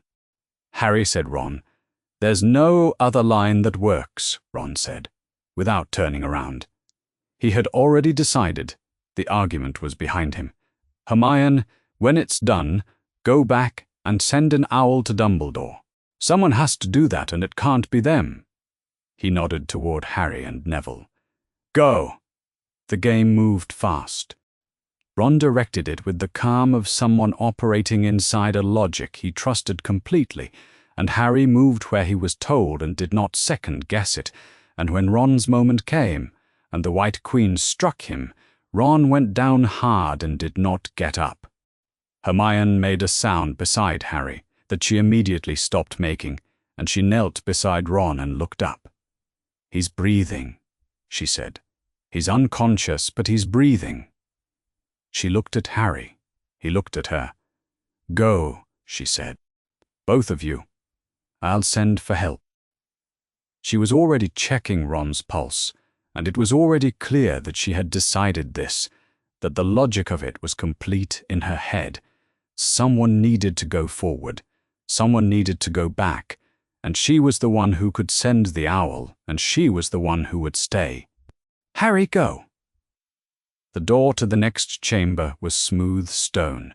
The bottles were arranged on a table, 7 of them, small, in a line with a rolled piece of paper that Harry read once, and then Neville read over his shoulder. The puzzle was not complicated if you approached it without panic. Poison at both ends, nettle wine at 5 of the others, and 2 of the genuine articles, 1 to move forward, 1 to move back. Harry worked through it. The paper gave you sizes and positions, and there was a logic to it that was close enough to the kind of thing Augusta had put in front of them at the table over the years. Here is a set of rules. Here is a problem. Find the answer that he found it faster than he might have otherwise. "This one," he said. Forward, Neville looked at it, looked at the door ahead, looked at Harry. "I'm not going back," Neville said. He said it the way he said most things he had already decided, quietly, without decoration. "The bottle's small, if we both—" "I'm not going back," Neville said again, not as an argument and not as a declaration. Simply as a fact. He picked up the bottle, and Harry took it from him, and they looked at each other, and Harry understood that the argument was behind Neville, the same way it had been behind Ron, and this was different from Ron because Neville was not sacrificing himself, he was refusing to leave, which was a different thing entirely. A thing that had a 10-year root system under it, and Harry took the bottle and drank half and gave the rest to Neville, and they went forward together through the black fire. The last room was cold and dark and enormous. Quirrell was already there, standing before the mirror of Arised with his back to them, his purple turban bright in the chamber's strange light. He was very still. He had been there long enough, Harry thought, to have stopped expecting company.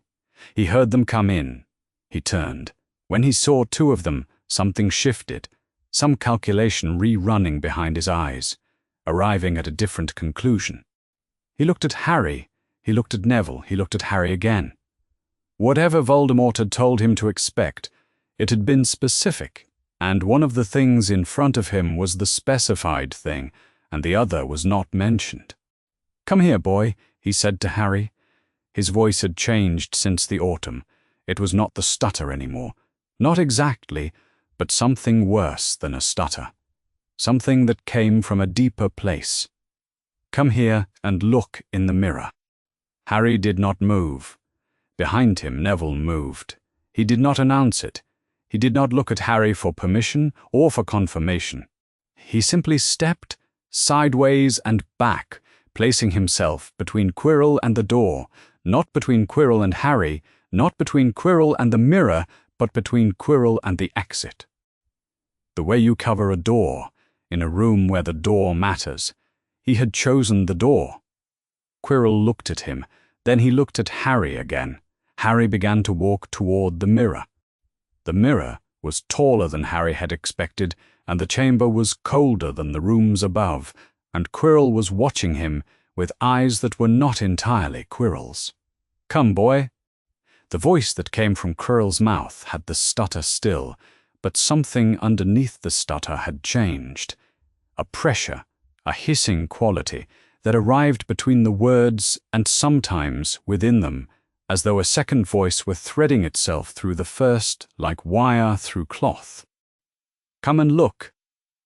Harry walked toward the mirror. He was aware of Neville behind him, still at the door, not moving.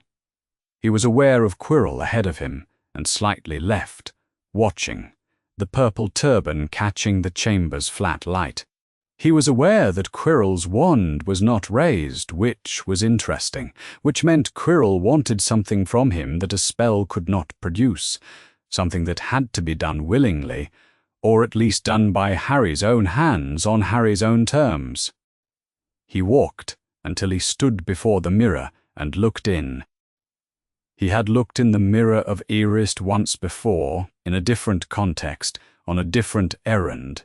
He and Neville had found it in an unused classroom in January, and stood before it for long enough to understand what it did, which was show you the truest thing about yourself without asking your permission. He had known what he would see then. He knew what he would see now. James Potter stood in the glass, with Lily beside him. They were young, younger than he had ever been able to fully picture from Augusta's descriptions and Lupin's silences, younger than the people in this story had any right to be, and they were standing close to him, mirror-close, in the particular way of people who were present rather than displayed. His mother's red hair, his father's untidy dark hair. His mother's eyes in his father's face looking back at him from the glass, which was to say his own eyes, which was to say a thing that had no simple direction. He knew as he did it that he was not reaching for the stone, he was reaching for the people. He wanted them back. Not the stone, not the immortality the stone could make, not the alchemy of it, not anything useful. He wanted his parents back, and that want was so clean and so old and so completely, without strategy, that it did not occur to him to be embarrassed by it. He reached, and his hand touched glass, and his pocket grew heavy. He did not understand for a moment what the weight was. Then he did. His hand went to his pocket and found a small, smooth, warm object that had not been there before. He closed his fingers around it. "Show me what you see," Quirrell said. The hissing was louder now, climbing through the stutter. "Show me, you have it, show." "He has it," a different voice said, not Quirrell's. The voice beneath the stutter, no longer threading itself through the words, but rising above them, thin and cold and utterly certain. "Don't waste time, take it." Quirrell's hands closed around Harry's arms from behind. The burn was immediate, not gradual, not building. The moment Quirrell's palms made contact with Harry's arms, the burn was there, fully formed, absolute, as though the skin had been waiting for this specific touch to know what to do about it. Quirrell screamed. His grip broke. His hands came away. Harry turned. Quirrell was looking at his own palms. He was looking at them the way you look at something that has done something you did not know it could do. The skin where he had held Harry's arms was red and darkening, the damage visible in the chamber's light.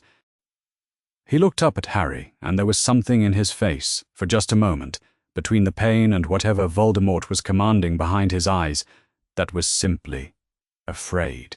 A young man afraid in a chamber underground with something wrong with his hands. Then the cold voice said again, and Quirrell came forward. Neville moved from the door. He did not know why the touch burned. He would not know until much later, would not have the framework for it until Dumbledore provided it. And he did not wait for the framework.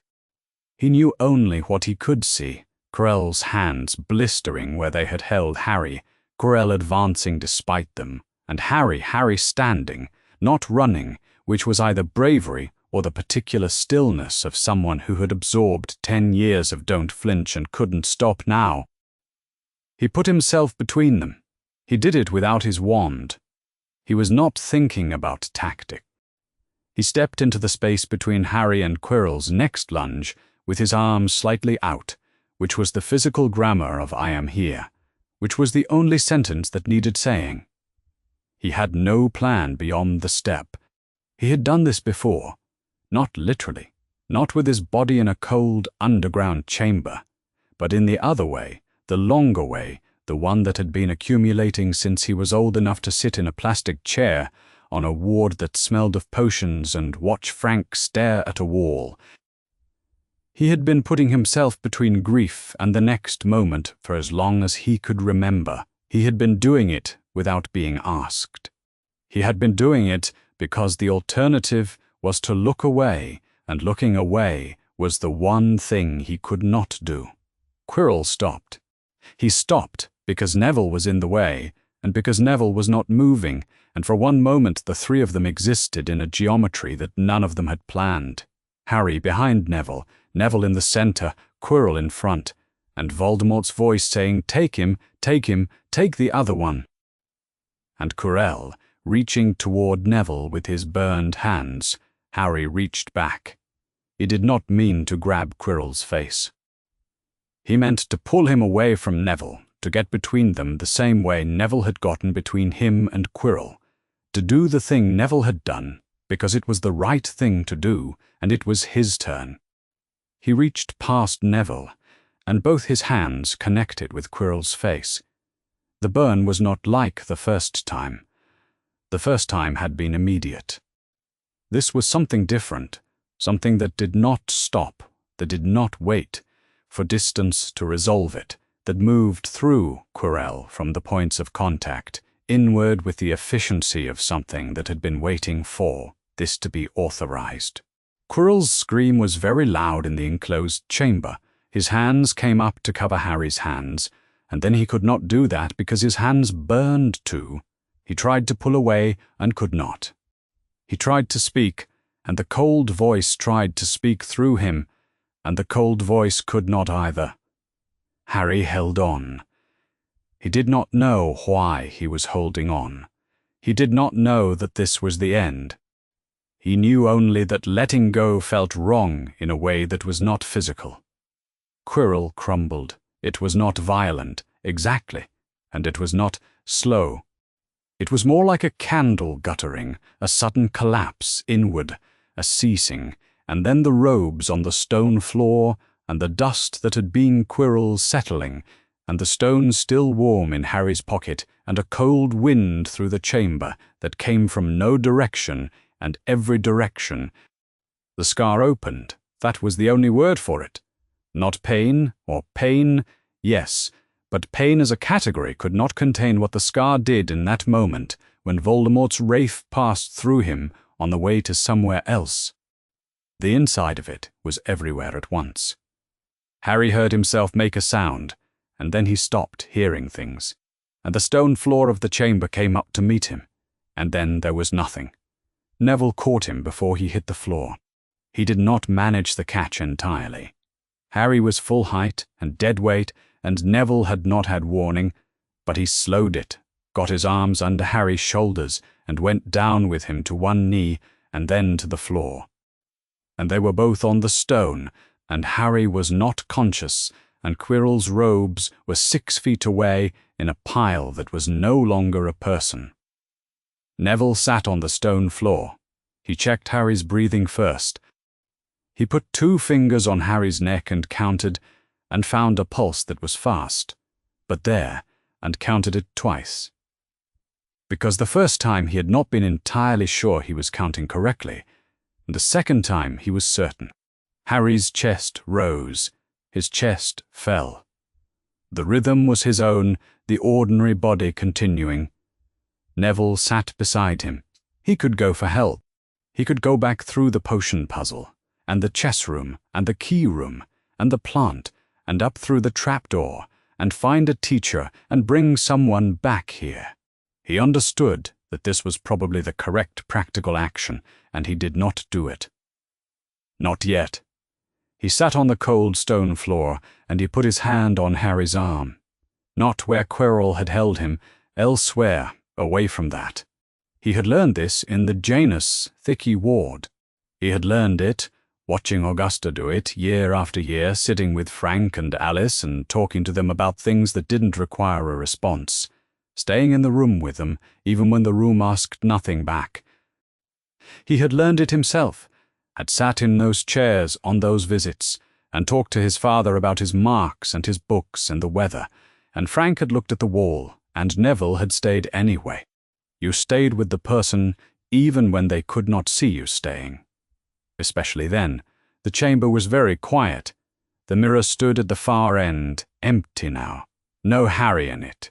No James and Lily, no reflection of anyone. The dust that had been Quirrell did not move. Neville sat beside Harry on the stone floor of the chamber and waited, and after a while he heard footsteps above him, and Dumbledore's voice, and the sound of someone coming. Harry woke to the sound of a page turning. It was an ordinary sound, small and dry, a sound that belonged to libraries and quiet afternoons, and nothing that should have been happening in the same room as whatever had happened in the chamber below the school. For a moment he lay still and let the sound be there. Let it mean that the world had continued, that someone was sitting somewhere nearby and reading, and that the most immediate fact of the present moment was a page turning and not anything else. Then the sound stopped. He became aware that he had moved, or that some part of him had announced it was awake, in a way that could be read from across the room, because the absence of the page turning carried the specific quality of someone choosing to stop rather than stopping, because they had reached the end. He turned his head. Neville was in the chair beside the bed. He had a book open across his knee, a herbology text dog-eared at the spine in the way of books that had been read rather than displayed. He was looking at Harry now, his finger still marking his place in the page. He had not quite finished. 2 days, Neville said. No preamble, just the fact, offered plainly Harry's voice, when he found it, was not in good condition. Right. Neville put the book down on the bedside table. He did not make a production of it. He had clearly been there for some time, and he had found a way to be there that was not anxious or performative, and he continued in the same way, now that Harry was awake, present, quiet, not demanding anything from the situation that the situation did not want to give. There was a long moment that neither of them felt the need to fill. "Ron?" Harry asked. "Hospital wing 2 beds down," Neville said. "He woke up yesterday. Hermione's been here since." Harry did not have to ask if Hermione had left. He already knew the answer from the shape of what Neville had said. Dumbledore arrived the next morning, early enough that the hospital wing was still amber with the particular light that came through tall east-facing windows in the first hour of the day. He wore robes the color of summer dark, and he moved through the ward with the unhurried quality of a man who had made peace a long time ago with the fact that some things could only be arrived at, never rushed to. He sat beside Harry's bed and looked at him with the expression Harry had seen on Augusta's face exactly once, not pity and not relief, but something that was taking an account of what remained. "Quirrell is dead," Dumbledore said. He was not the kind of person who softened the death of people by omitting to mention it. The stone was destroyed. Nicholas Flamel had already arranged his affairs before we reached him. He had years remaining, perhaps decades, and he chose not to spend them. Harry said nothing for a moment. He was looking at the window. The amber light was very ordinary. "Your mother's love protected you," Dumbledore said. "Not in a complicated way, in the most direct way there is. She chose to die for you, and that choice does not stop being true. It is written into you, not in the scar, not in any address or any house or any charm that requires a fixed location. It lives in your body, because it came from hers. When Quirrell touched you, he touched that." Harry was quiet. He turned this over, the clean factual simplicity of it, and underneath the simplicity, the thing that was not simple at all, which was that Lily Potter had made a choice when Harry was 3 months old, and the choice had been waiting in him ever since, patient and absolute, for someone to touch it and learn what it was. "Your mother was exceptional," Dumbledore said gently. "Not in the way that people are called exceptional when what we mean is fortunate. In the way that means she understood what she was doing and did it anyway."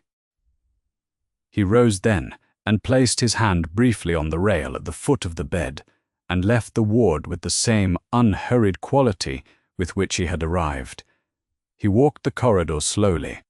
The stones were old here, worn smooth in the middle of each step by centuries of feet that had come and gone, students and teachers and the various emergencies that collected around places where a great many people were becoming what they were going to be. The light through the high windows was amber still, lengthening now toward morning proper.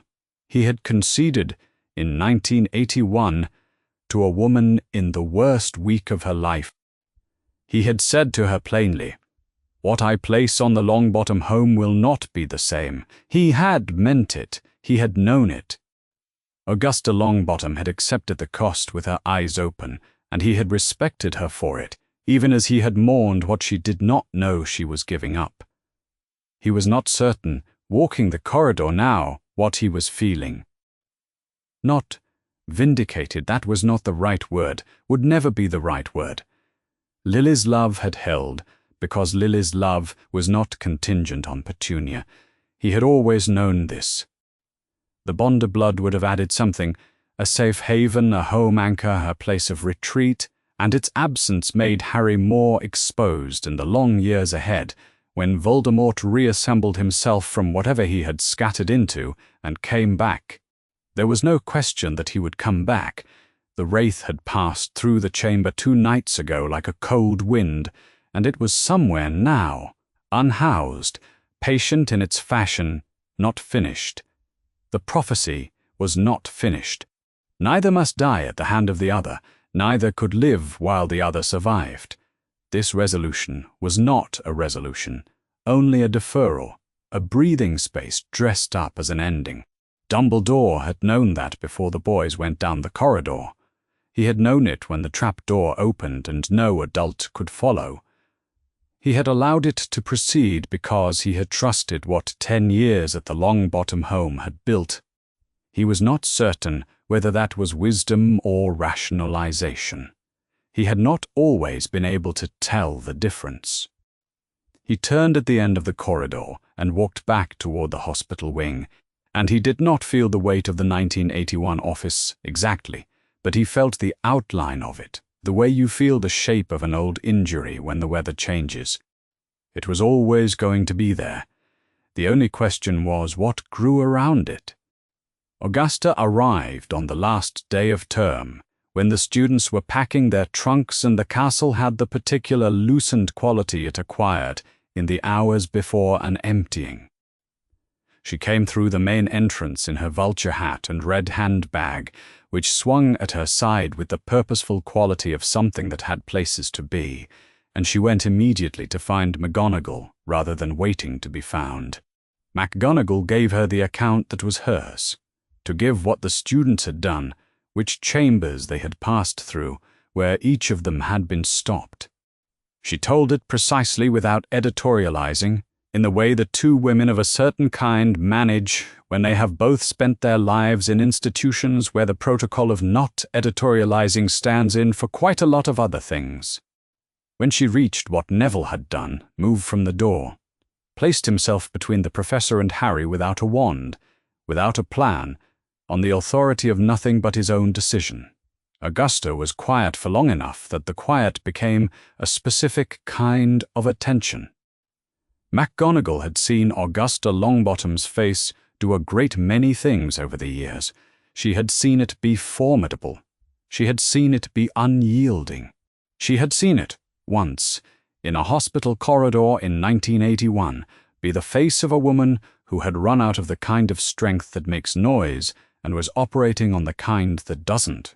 She had not seen it do what it did now. "Yes," Augusta said finally. "That's a Longbottom." She said it the way she said most things about Longbottom standards, as a measurement, not an award. As the name of what she had been watching for, confirmed at last in the field, rather than at the dinner table, McGonagall looked at her face, and what was in it was not performance. It was the specific and private recognition of someone who had been waiting for 11 years to find out what she had built, and had just been told. The Hogwarts Express left at 11. Harry and Neville were in the same compartment they had taken in September, the same window, the same position, the journey reversed. The countryside moved past in the direction of London, green and ordinary, entirely indifferent to what had happened beneath a school in Scotland 4 days ago. Ron was asleep across from them, having declared his intention to sleep the entire journey home, and then done so with immediate commitment. Hermione was reading something she had borrowed from the school library and, technically not yet returned, which she appeared prepared to resolve by owl post. Harry watched the window. The countryside went past. He was thinking about the mirror, the specific image of it, James and Lily, alive and young and standing close to him in the glass, and how it had felt to want them back, that clean and structureless want, the one that had no plan inside it, and no strategy and nothing useful attached to it, just the want itself, simple and old as the scar above it. He had always known they died to protect him. Augusta had told them both, in the ways she told them most things, plainly on a specific occasion, chosen for the purpose, without waiting for the question to arise. He had absorbed it as history, the way he had absorbed a great deal of history at Augusta's table, as fact, as framework, as the explanation for why the world had the shape it had. The mirror was different. In the mirror, they had not been history. They had been present tense. Two people who were close and young and there, who existed in the moment of the glass as though the glass were the more truthful place. He had reached for them and known he was not reaching for anything he could hold, and reached anyway, because the reaching was the only honest response to the fact of them. He pulled his gaze from the window. "Do you think about them a lot?" he asked. He meant James and Lily.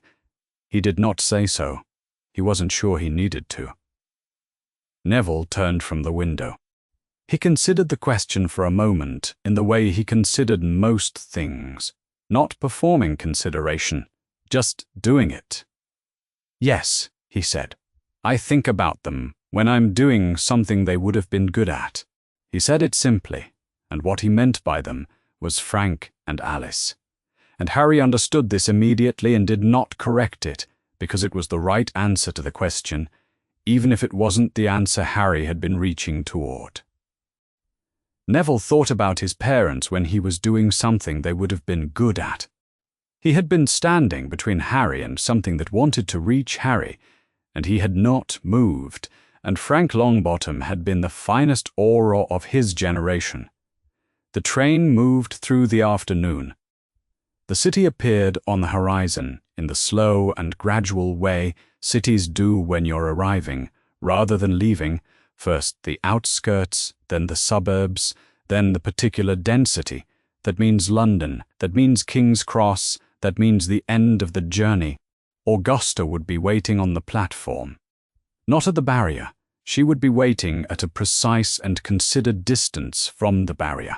Because Augusta did not wait at things she considered a performance, and meeting at the barrier was a performance. She would have her handbag.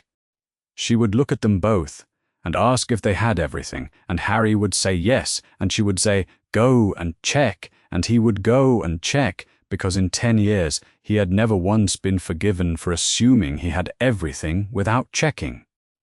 They were not going to Privet Drive.